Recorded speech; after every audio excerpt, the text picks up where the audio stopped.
Ny mety ho toetrin'andro eny an-dranomasina ny zoma 20 septambra 4:24 amin'ny anora maraina hatramin'ny sabotsy 1:20 septambra 4:24 amin'ny anora maraina. Samy mailo sy mitandrina hatrany isika mpampiasa ranomasina na tsy misy azy ny filazana fampitandremana. Ho an'ny morontsiraka atsinanana tanjona bobaomby hatrany amin'ny tanjona angotsy andrahoana amin'ny tsitokotoko ho avy atsimo na atsimo atsinanana ny rivotra ka ho sivy hatramin'ny 20 km isan'ora hahatratra 7:30 km isan'ora indraindray. Anonjaben'ny ranomasina avy ny onja andinina ny 2 metatra.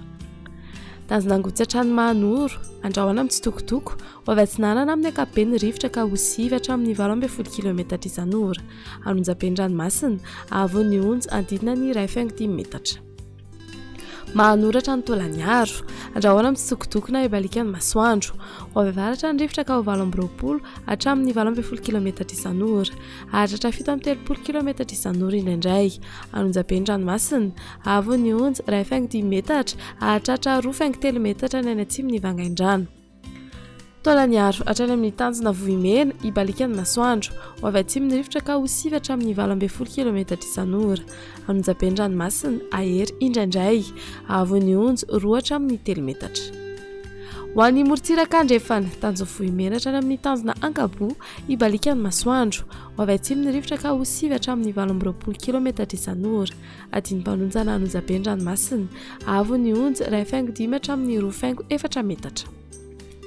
Tanjona ankabo hatrany amin'ny tanjona vilanandro ibalika ny masoandro ho avy atsimo na atsimo andrefana ny fitsokan'ny rivotra ny maraina ka ho sivy hatramin'ny 20 km isan'ora.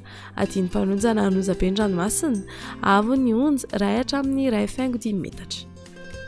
Tanjona vilanandro hatrany analalava ibalika ny masoandro ho avy atsinanana ny rivotra ny maraina ka ho sivy hatramin'ny 20 km isan'ora. Ho avy avaratra andrefana ny tolakandro ka ho 20 hatramin'ny 20 km isan'ora. Adiny-mpanonjana ranomasina avy ny onja andinina ny 4,5 metatra.